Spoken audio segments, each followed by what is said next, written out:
Hello student, स्वागत है आप सभी का हमारे चैनल पर। अगर आप क्लास 11th में आए हैं या नीट की तैयारी कर रहे हैं तो बायोलॉजी का नाम सुनते ही सबसे पहले ख्याल आता है रटना पड़ेगा।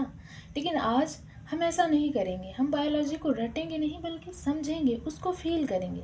आज से हम शुरू कर रहे हैं क्लास 11th का बिल्कुल पहला चैप्टर, जीव जगत द लिविंग वर्ल्ड। आज हमारा लेक्चर नंबर 1 है और इस वीडियो के खत्म होने तक इस चैप्टर का सबसे महत्वपूर्ण टॉपिक बिल्कुल क्लियर हो जाएगा।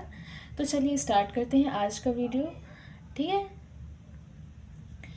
तो इसमें सबसे पहले हम समझेंगे, ये हमारी रोड मैपिंग है जिसको हमें इस चीज़ों को समझना है कि हम इस वीडियो में क्या क्या समझेंगे। तो सबसे पहला है जीव विज्ञान का परिचय, फिर दूसरा है सजीव और निर्जीव में अंतर, तीसरा सजीवों के 5 मुख्य लक्षण, वृद्धि, जनन, उपापचय, कोशिकीय संगठन और चेतना, सामान्य लक्षण और विशिष्ट लक्षण के बारे में भी हम इस वीडियो में समझेंगे। तो चलिए बिल्कुल बेसिक से शुरू करते हैं कि जीव विज्ञान क्या है। जीव विज्ञान विज्ञान की वह शाखा है जिसमें हम सजीवों यानी लिविंग ऑर्गेनिज्म का अध्ययन करते हैं। ये ग्रीक भाषा के 2 शब्दों से मिलकर बना है, बायोस और लोगोस। बायोस का अर्थ होता है जीवन, लाइफ। लोगोस का मतलब अध्ययन, स्टडी। इसका शाब्दिक अर्थ यदि हम समझे जीव विज्ञान का, बायोलॉजी का, तो उसका शाब्दिक अर्थ होता है जीवन का अध्ययन। यदि आपसे कोई पूछे कि जीव विज्ञान का शाब्दिक अर्थ क्या होता है, यदि आप उसको एक शब्द में बताना चाहें तो हम बता सकते हैं कि जीव विज्ञान का मतलब होता है कि जीवों का अध्ययन। ठीक है, इसके हम महत्वपूर्ण कुछ टॉपिकों को या बिंदुओं को समझ लेते हैं जो 1 नंबर के क्वेश्चन में पूछे जा सकते हैं कि जीव विज्ञान के जनक कौन है? अरस्तु। और जंतु विज्ञान के जनक भी अरस्तु होते हैं क्योंकि इन्होंने जीव विज्ञान और जंतु विज्ञान दोनों की नींव रखी थी, इसलिए इन्हें दोनों का जनक कहा जाता है। वनस्पति विज्ञान मतलब बॉटनी के जनक कौन होते हैं? थियोफ्रास्टस। ठीक है, इतनी बातें क्लियर हुई ना। अब हम यदि इसकी एक परिभाषा देखें तो ये परिभाषा हम क्या समझेंगे कि विज्ञान की वह शाखा जिसमें सजीवों और उनके जीवन की प्रक्रियाओं का अध्ययन किया जाता है। ठीक है, जैसे उनके हम जो क्रियाएं होती हैं उनका भी अध्ययन हम जीव विज्ञान के अंतर्गत ही समझेंगे। ठीक, तो अब हम समझेंगे कि जीव क्या है, क्योंकि ये चैप्टर का नाम है जीव जगत। तो पहले यह तो जान लें कि जीव मीन्स ऑर्गेनिज्म होता क्या है। बहुत ही सरल भाषा में यदि कहें तो प्रकृति में मौजूद हर वह चीज जो कोशिकाओं से बनी है, सेल्स से बनी है, जिसके अंदर केमिकल रिएक्शंस यानी उपापचय चल रहा है, वह जीव है। जैसे आपके सामने बैठा एक छोटा सा कुत्ता या मच्छर, वो भी जीव है। और आम का पेड़ भी जीव है। लेकिन आपके हाथ में मौजूद वो प्लास्टिक का पेन या फोन, वो जीव नहीं है। ठीक है, अब हम देखते हैं जीवों के प्रकार। यदि हम जीवों के प्रकार को समझें तो ये 2 प्रकार के होते हैं। कौन कौन से? पहला है एक कोशिकीय जीव और दूसरा है बहुकोशिकीय जीव। एक कोशिकीय जीव यूनिसेलुलर, ये क्या होता है? ये ऐसे जीव होते हैं जिनका पूरा शरीर सिर्फ एक ही कोशिका सेल्स से बना होता है और वही एक कोशिका सारे काम करती है। जैसे अमीबा हो गया, बैक्टीरिया हो गए, ये एक सेल्स से मिलकर बने होते हैं और इनके जितनी भी क्रियाएं होती हैं ना, ये सब एक ही सेल्स करती है, इसलिए इन्हें एक कोशिकीय जीव कहा जाता है।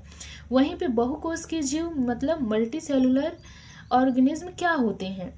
तो बहुकोशिकीय जीव जिनका शरीर लाखों करोड़ों कोशिकाओं से मिलकर बना होता है और जहाँ अलग अलग कामों के लिए अलग अलग अंग होते हैं। जैसे उदाहरण के लिए हम देखते हैं पेड़ पौधे, इंसान, कीड़े मकोड़े, जितने भी आपको भारी शरीर वाले जीव दिखेंगे तो वो बहुत सारी कोशिकाओं से मिलकर बने होते हैं और उनके जीवन के लिए जितनी भी क्रियाएं होती हैं वो उन क्रियाओं के लिए अलग अलग कोशिकाएं मीन्स के अंग कार्य करते हैं। ठीक है, यहाँ तक आपको क्लियर हुआ। अब एक दिमाग में आपके चल रहा होगा कि कोशिका क्या होती है, सेल। तो ये हम इसको ये इस तरह समझते हैं कि हमारे शरीर की एक छोटी यूनिट क्या होती है? कोशिका। हमारा शरीर जो इतना बड़ा बना है वो छोटे छोटे सेल्स से मिलकर बना होता है, कोशिकाओं से मिलकर बना होता है। इसका यदि हम नाम देखें तो इसको साइटो नाम से भी जाना जाता है और कोशिका का अध्ययन साइटोलॉजी कहलाता है। ये एक अलग टॉपिक है, इसका एक विस्तार से अलग चैप्टर भी है जो आप आगे चलकर पढ़ेंगे। आप इतना समझ लीजिए कि सेल्स क्या होता है, कोशिका क्या होती है, हमारे शरीर की एक छोटी यूनिट होती है। जीव होने के लिए कम से कम एक कोशिका का होना जरूरी होता है। निर्जीव पदार्थ में सेल्स नहीं होते। निर्जीव पदार्थ किससे? अणु और परमाणुओं से मिलकर बने होते हैं। लेकिन जो जीव होता है वो कोशिकाओं से मिलकर बना होता है और जीव होने के लिए कम से कम एक कोशिका का होना जरूरी होता है। ठीक है, यहाँ तक आप समझें। आपके नॉलेज के लिए मैंने एक अलग से फ्लो चार्ट बनाया, आप उसको देख के समझ सकते हैं। ये कोशिका का एक फ्लो चार्ट है कि जैसे कई सारी कोशिकाएं मिलकर ऊतक और ऊतक मिलकर अंग और अंग मिलकर अंग तंत्र और अंग तंत्र एक जीव शरीर का निर्माण करते हैं। ठीक है, कोशिका हमारे शरीर की संरचनात्मक और क्रियात्मक इकाई होती है। ये एक स्ट्रक्चर आप ऊपर ऊपर का देख सकते हैं कि कोशिका के अंदर केंद्रक होता है, कोशिका द्रव होता है। कोशिका द्रव में कई सारे ऑर्गन्स होते हैं जैसे माइटोकॉन्ड्रिया, राइबोसोम, ये कई सारी अंग होते हैं जो एक बड़ा चैप्टर होता है। इसको हम अलग से देखेंगे, आप ये नॉलेज की बेस में इतना समझ सकते हैं। ठीक है, अब आता है सबसे मज़ेदार सवाल, हम कैसे तय करेंगे कि कोई चीज़ सजीव है या निर्जीव। साइंस ने इसके लिए 5 मुख्य लक्षण बताए हैं, लेकिन ट्विस्ट यह है कि ये 5 लक्षण तो 2 भागों में बटे हैं, सामान्य लक्षण और विशिष्ट लक्षण। विशिष्ट लक्षण वो होते हैं जो सिर्फ सजीवों में पाए जाते हैं बिना किसी अपवाद के। चलिए एक एक करके इनको देखते हैं। तो सबसे पहले आता है वृद्धि। ठीक है, हम यहाँ पे इन लक्षणों को एक चार्ट के रूप में देखते हैं कि ये 2 लक्षण जो वृद्धि और जनन होते हैं ये सामान्य लक्षण होते हैं। ग्रोथ एंड रिप्रोडक्शन ये सामान्य है। वृद्धि सजीव में भी होती है, निर्जीव में भी होती है। जनन सजीव में होता है लेकिन निर्जीव में नहीं होता है। फिर भी ये सामान्य लक्षण क्यों है, इसका रीजन हम आगे समझेंगे। और उपापचय, चेतना और कोशिकीय संगठन, ये 3 ऐसे लक्षण होते हैं जिन्हें विशिष्ट लक्षण कहा जाता है जो केवल सजीवों में ही पाए जाते हैं। तो इनको एक एक करके प्रूफली तरीके से हम समझते हैं। ठीक है, पहला लक्षण है वृद्धि। वृद्धि का मतलब होता है शरीर के भार का बढ़ना या जीवों की संख्या का बढ़ना। हम सब छोटे से बड़े हुए यानी हमें वृद्धि होती है। हम इसको एक एग्जाम्पल के माध्यम से समझ सकते हैं कि आपके पास एक छोटा सा प्यारा सा पिल्ला है, तो वो धीरे धीरे बड़ा हुआ, कुत्ता बना, उसके शरीर का वजन भी बढ़ता है और आकार भी बढ़ता है, यानी उसमें वृद्धि हो रही है। और सोचिए राजस्थान में एक रेत का बड़ा सा टीला है, रात में तेज हवा चली और ढेर सारी रेत उड़कर उस टीले पर जमा हो गई। सुबह देखा तो टीला आकार में बड़ा हो गया। अब साइंस चकरा गया, टीले का आकार और वजन भी बढ़ गया, तो क्या रेगिस्तान का टीला सजीव है? बिल्कुल नहीं। क्यों नहीं है? क्योंकि टीले में वृद्धि बाहर से कचरा या रेत जमने के कारण हुई है, जिसे एक्सटर्नल ग्रोथ कहते हैं। जबकि कुत्ते के केस में क्या होता है कि कुत्ते में वृद्धि उसके शरीर के अंदर से कोशिकाओं मीन सेल्स के विभाजन से हुई है। वो कैसी वो है वृद्धि है, आंतरिक रूप से हुई है। किससे, कैसे? कोशिकाओं के विभाजन से हुई है। तो इसका हम निष्कर्ष क्या निकालेंगे कि वृद्धि सजीवों में तो होती है, लेकिन हम सिर्फ वृद्धि देखकर किसी को सजीव नहीं मान सकते, इसलिए वृद्धि सजीवों का विशिष्ट लक्षण नहीं होता है। ठीक है, तो यहाँ पे यही बताया गया है कि वृद्धि का मतलब होता है जीवों के भार और संख्या में बढ़ोतरी होना। सजीवों में वृद्धि अंदर से होती है कोशिकाओं के विभाजन द्वारा, जबकि निर्जीव में वृद्धि बाहर से होती है, जैसे रेत के टीला या पहाड़ों पर धूल जमना। ठीक है, अतः निष्कर्ष क्या निकलेगा? वृद्धि सजीवों का लक्षण है, लेकिन यह विशिष्ट लक्षण नहीं है, क्योंकि निर्जीव भी बढ़ते हैं। ठीक है, वृद्धि वाला पोर्शन आपको समझ में है। अब हम अगला देखते हैं, जनन।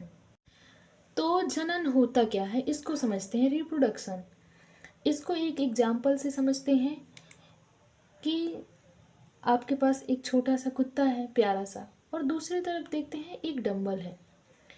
कुत्ते का केस में क्या देखते हैं कि कुत्ता आगे चलकर अपने जैसे छोटे छोटे पिल्लू को जन्म दे सकता है, यानी वह अपने वंश में वृद्धि मतलब जनन कर सकता है। डंबल का केस, 2 डंबल साथ रख देने से तीसरा छोटा डंबल कभी पैदा नहीं होता। ठीक है, तो यहाँ पर ट्विस्ट क्या आता है कि कुछ इसमें परिभाषा क्या देगा कि अपने जैसे नई संतान उत्पन्न करना ताकि प्रजाति का अस्तित्व बना रहे, ये क्या कहलाता है? जनन। अब इसके प्रकार देखते हैं, अलैंगिक जनन और लैंगिक जनन। अलैंगिक जनन क्या होते हैं? इसमें जो जनन होते हैं, जनक, इसमें एक ही जनक की आवश्यकता होती है जब रिप्रोडक्शन होता है, और इसके द्वारा बनी संतान अपने मात्र या जनक के समान हूबहू दिखती है, जिसे हम क्लोन भी कह सकते हैं। ठीक है, और लैंगिक जनन क्या होता है? इसमें 2 जनक की आवश्यकता होती है। इसमें युग्मकों का निर्माण होता है और आपस में युग्मकों के डीएनए का मिलन होता है, जिससे एक नई प्रकार की मतलब अपने माता पिता से मिलते जुलते ही लेकिन हूबहू नहीं होती है। कुछ उसमें विशिष्ट लक्षण होते हैं जो विकास का या विविधता के लिए आवश्यक होता है। ठीक है। अपवाद इसमें क्या देखते हैं कि कुछ जीव जीवित होते हुए भी जनन नहीं कर सकते, जैसे खच्चर। आपने खच्चर तो देखा होगा जो गधे और घोड़े के क्रॉस से बनता है। खच्चर पूरी जिंदगी कभी बच्चे पैदा नहीं कर सकता। फिर दूसरा देखते हैं कामगार मधुमक्खियाँ। कामगार मधुमक्खियाँ जो होती हैं वो दिन रात मेहनत करती हैं लेकिन बच्चे पैदा नहीं कर सकती। अनुर्वर मानव जोड़े, कई ऐसे इंसानी जोड़े भी होते हैं जिन्हें मेडिकल समस्याओं के कारण बच्चे नहीं होते हैं। तो आप खुद सोचिए कि क्या वो खच्चर, क्या वो मधुमक्खियाँ, क्या वो इंसानी जोड़े निर्जीव हैं? नहीं ना, वो सांस ले रहे हैं, खाना खा रहे हैं, वो 100% जीवित हैं। तो इसलिए ये भी, इसका निष्कर्ष हम क्या निकालेंगे? इसका निष्कर्ष यह है कि कुछ जीव जीवित होते हुए भी जनन नहीं कर सकते, इसलिए जनन भी सजीव का विशिष्ट लक्षण नहीं होता। ठीक है। हमने दो लक्षणों को अच्छे से समझा, वृद्धि और जनन। ठीक है। अब हम अगला अपना देखते हैं, विशिष्ट लक्षणों की ओर चलते हैं कि वो कैसे विशिष्ट होते हैं। ठीक है। अब हम देखते हैं, ये है विशिष्ट लक्षण, जिसमें पहला है उपापचय। हम इसको एक बहुत ही आसान भाषा में समझें कि आपको पता है कि जब आप बैठे होते हैं या सो रहे होते हैं तब भी आपके शरीर के अंदर लाखों केमिकल रिएक्शंस, रासायनिक क्रियाएं चल रही होती हैं। हम जो खाना खाते हैं शरीर उसे तोड़कर एनर्जी बनाता है, पुरानी कोशिकाएं टूटती हैं, नई बनती हैं। शरीर के अंदर चलने वाली सभी रासायनिक क्रियाओं के जोड़ को क्या बोलते हैं? उपापचय, मेटाबॉलिज्म बोलते हैं। इसमें इसकी परिभाषा या इसका अर्थ हम समझते हैं कि हमारे शरीर के अंदर होने वाली सभी रासायनिक क्रियाओं का कुल योग उपापचय कहलाता है। यह दो प्रकार का होता है, पहला उपापचय और दूसरा अपचय। इनके नामों को समझने के लिए आप उपचय को ऐसे समझ सकते हैं कि इसे इंग्लिश में क्या बोलते हैं? एनाबॉलिज्म। एनाबॉलिज्म मतलब आप ऐड मतलब जुड़ना। तो उपचय का मतलब होता है जुड़ना, अपचय का मतलब होता है टूटना। तो सबसे पहले उपचय को देखते हैं। उपचय जब छोटी छोटी चीज़ें मिलकर बहुत कुछ बड़ा बनाती हैं, जैसे पौधों में प्रकाश संश्लेषण, जहाँ कार्बन डाइऑक्साइड और पानी मिलकर ग्लूकोज मीन्स भोजन बनाते हैं। ठीक है। और अपचय क्या होता है? अपचय कैटाबॉलिज्म, इसको आप ऐसे समझ सकते हैं, कैटाबॉलिज्म का मतलब होता है टूटना। तो कैटा मतलब सोच लीजिए कि काटना, मतलब टूटना। ठीक है। तो ये क्या होता है, जब कोई बड़ी चीज़ टूट टूट कर छोटी बनती है तो उसे अपचय कहते हैं। जैसे श्वसन या पाचन, जहाँ हमारा खाना टूटता है और हमें एनर्जी मिलती है। तो इसका हम निष्कर्ष या निर्णय क्या लेंगे? किसी भी निर्जीव चीज़ जैसे पेन, कुर्सी, डंबल के अंदर खुद से कोई केमिकल रिएक्शन हो सकती है? नहीं, बिल्कुल नहीं। इसलिए उपापचय बिना किसी अपवाद के सजीवों का विशिष्ट लक्षण मीन्स की डिफाइंड प्रॉपर्टी है। ठीक है। अब अगला हमारा विशिष्ट लक्षण आता है कोशिकीय संगठन, सेलुलर ऑर्गेनाइजेशन। ये क्या होता है?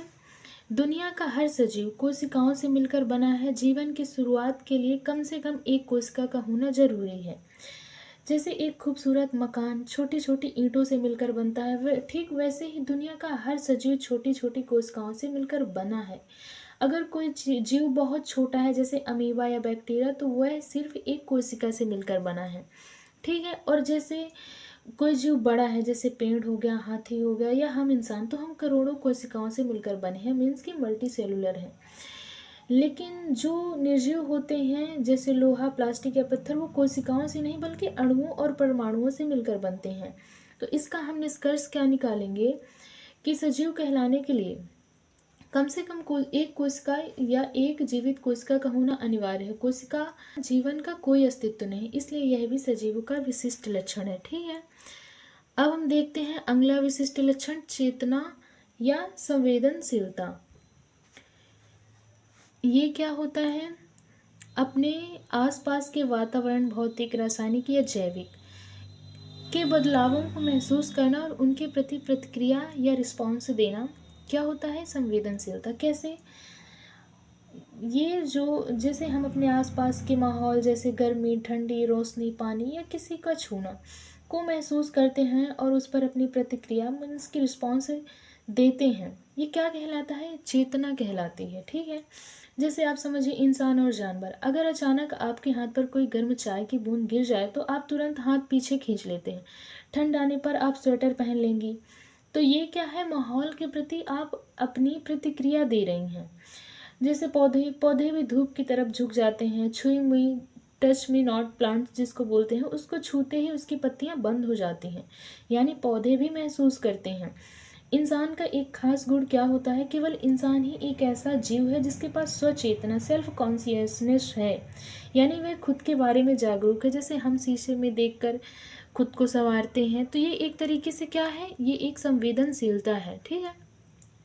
तो इसका हम निष्कर्ष क्या देखेंगे कि किसी भी निर्जीव वस्तु, जैसे हमारे फ़ोन या लैपटॉप पर कितनी भी धूप पड़े या ठंड हो या हम उसे मारें, वह कोई रिएक्शन नहीं देगा। इसलिए चेतना भी सजीवों का विशिष्ट लक्षण है। ठीक है। ये हमारे 3 लक्षण, विशिष्ट लक्षणों को हमने अच्छे से क्लियर किया है। ठीक है। तो अतः यह बिना किसी अपवाद के सजीवों का विशिष्ट लक्षण है। ठीक है। तो आज के लेक्चर की समरी यह है कि लक्षण तो 5 है, लेकिन पक्की पहचान यानी विशिष्ट लक्षण सिर्फ 3 है: उपापचय, कोशिकीय संगठन और चेतना। तो कैसा लगा आपको आज का पहला लेक्चर? क्या आपके सारे डाउट क्लियर हुए? मुझे कमेंट सेक्शन में ज़रूर बताइएगा। अगले लेक्चर में हम पढ़ेंगे कि जीवों के वैज्ञानिक नाम कैसे रखे जाते हैं। अगर वीडियो अच्छी लगी तो चैनल को सब्सक्राइब और वीडियो को लाइक करना मत भूलिएगा। मिलते हैं अगले लेक्चर में, तब तक के लिए पढ़ते रहिए, मुस्कुराते रहिए। बाय।